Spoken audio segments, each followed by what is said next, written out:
Assalamualaikum warahmatullahi wabarakatuh. Halo semuanya, perkenalkan nama saya Aditya Pamukasyonis. Saya berasal dari kelas 12 IPA 1 nomor absen 1 dan saya bersekolah di SMA Negeri 2 Cianjur. Di sini saya akan menjelaskan mengenai perang-perang pasca kemerdekaan.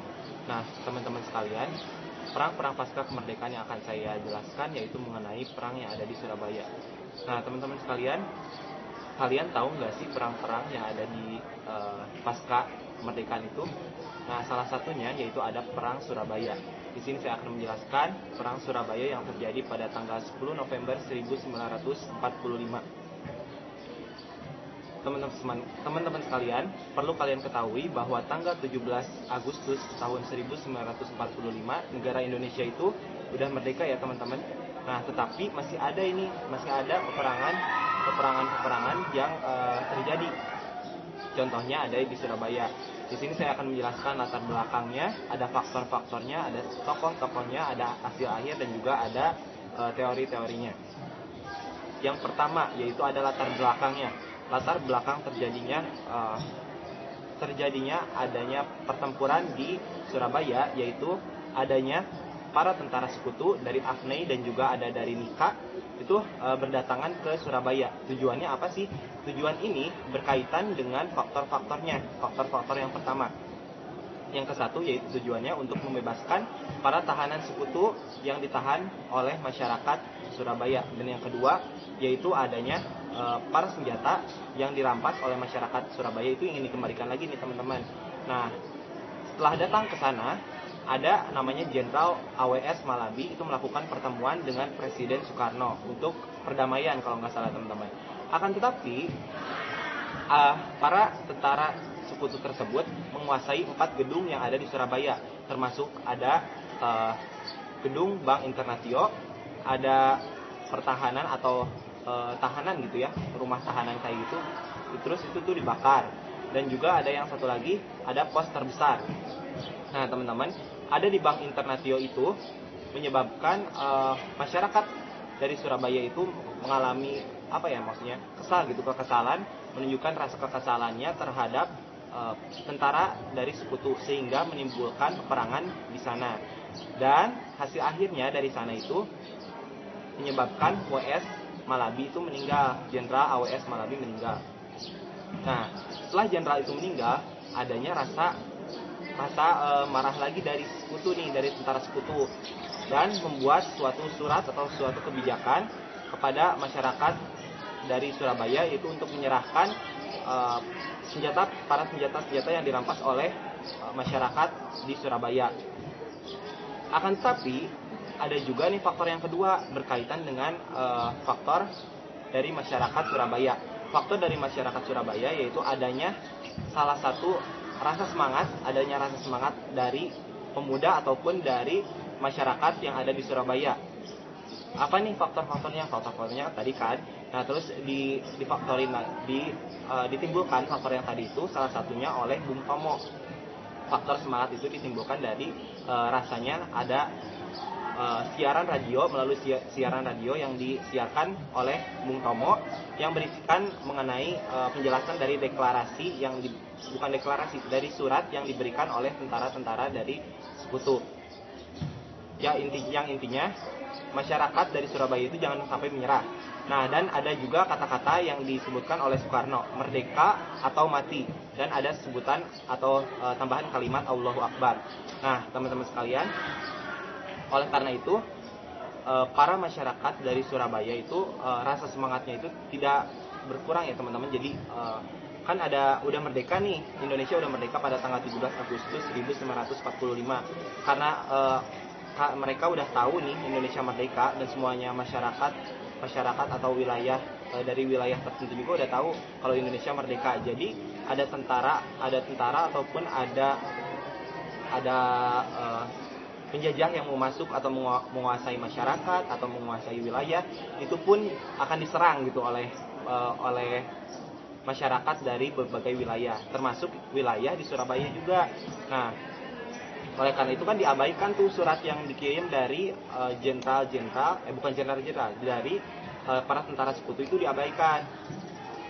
Sehingga pada tanggal 10 November tahun 1945 di Surabaya itu mengalami pertempuran tuh antara tentara sekutu dan juga ada antara masyarakat dari Surabaya.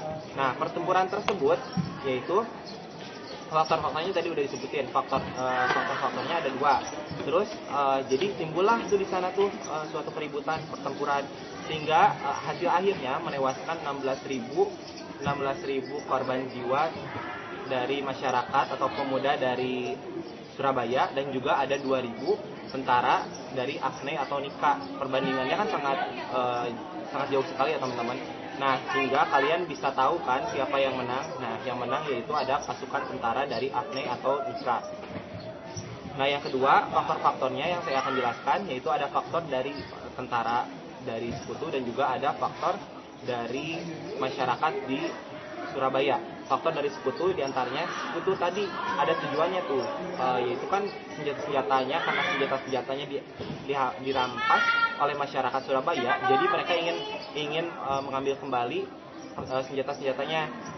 Dan yang kedua yaitu ada faktor dari mereka ingin membebaskan sekutu-sekutu yang ditahan di Surabaya. Nah, yang kedua yaitu ada faktor dari masyarakat Surabaya. Faktor dari masyarakat Surabaya itu apa sih? Faktornya yaitu ada termasuk tadi ya, yang termasuk rasa semangat dari masyarakat Surabaya itu ditimbulkan oleh Bung Tomo yang melakukan deklarasi melalui siaran radio. Jika kalian ingin melihat deklarasinya seperti apa dan ingin mendengarkan, kalian boleh dengarkan ya di video yang ini.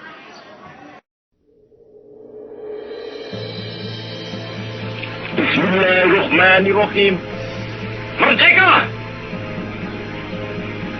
Saudara-saudara, rakyat jelata di seluruh Indonesia, terutama saudara-saudara penduduk kota Surabaya,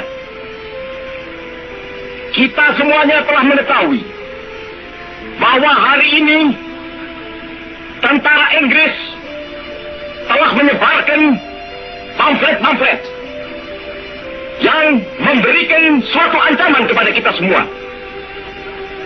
Kita diwajibkan untuk dalam waktu yang mereka tentukan menyerahkan senjata-senjata yang telah kita rebut dari tangannya tentara Jepang.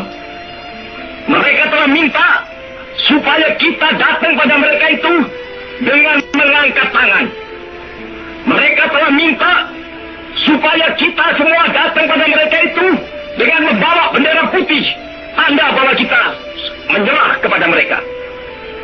Saudara-saudara, di dalam pertempuran-pertempuran yang lampau, kita sekalian telah menunjukkan bahwa rakyat Indonesia di Surabaya, pemuda-pemuda yang berasal dari Maluku, pemuda-pemuda yang berasal dari Sulawesi, pemuda-pemuda yang berasal dari Pulau Bali, pemuda-pemuda yang berasal dari Kalimantan, pemuda-pemuda dari seluruh Sumatera, pemuda Aceh, pemuda Tapanuli, dan seluruh pemuda Indonesia yang ada di Surabaya ini, di dalam pasukan-pasukan mereka masing-masing, dengan pasukan-pasukan rakyat yang dibentuk di kampung-kampung, telah menunjukkan satu pertahanan yang tidak bisa dijebol, telah menunjukkan satu kekuatan sehingga mereka itu terjepit di mana-mana.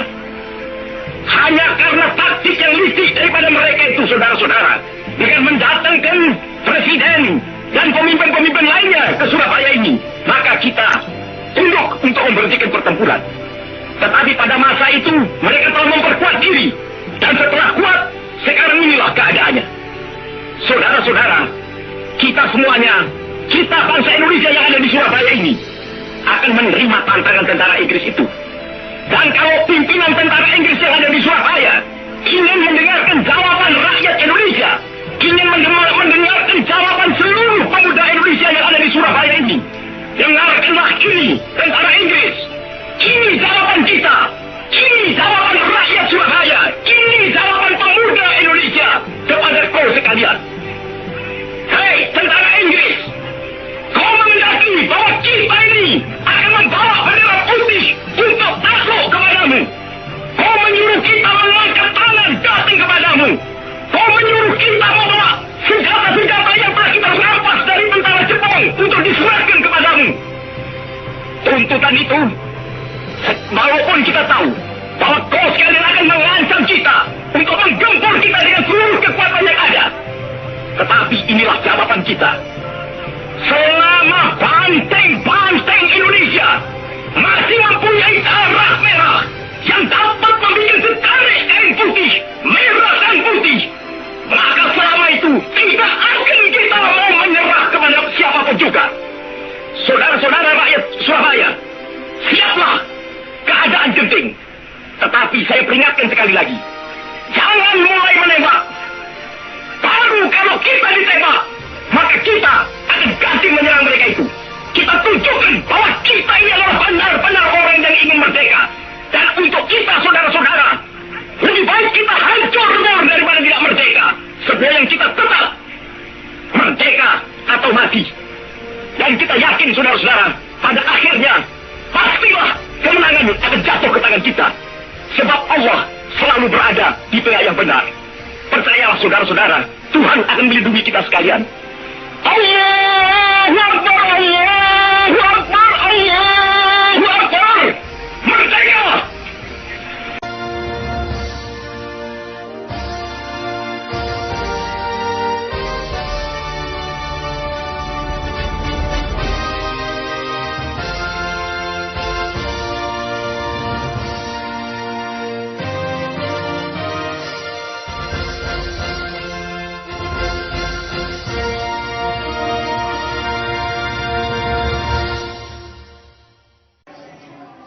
Nah, teman-teman sekalian, sekarang saya akan menjelaskan tokoh-tokoh yang ada di sana nih, tokoh-tokohnya. Tokoh-tokohnya tuh siapa saja sih? Tentu saja ada AWS Malabi selaku menjadi jenderal dari AWS dan juga jenderal dari para tentara sekutu.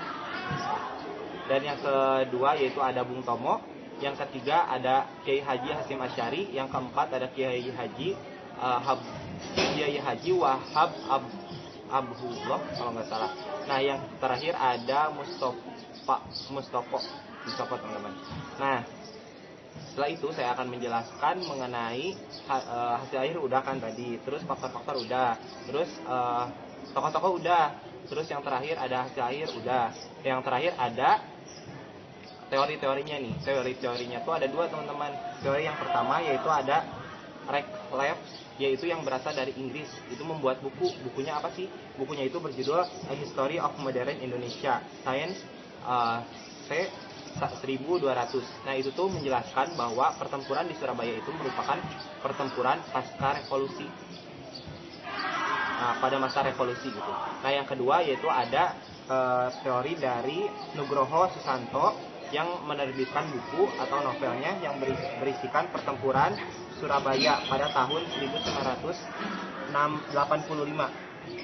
Nah, dan itu tuh menyatakan bahwa Nugroho Susanto menyatakan bahwa peperangan yang ada di Surabaya itu merupakan peperangan rasa nasionalisme. Jadi adanya timbul rasa nasionalisme yang kuat antara masyarakat di Surabaya. Nah, selain itu rasa nasionalisme ada juga rasa patriotisme teman-teman. Nah, mungkin hanya cukup sekian yang bisa saya jelaskan dan kurang lebihnya saya minta maaf. Assalamualaikum warahmatullahi wabarakatuh.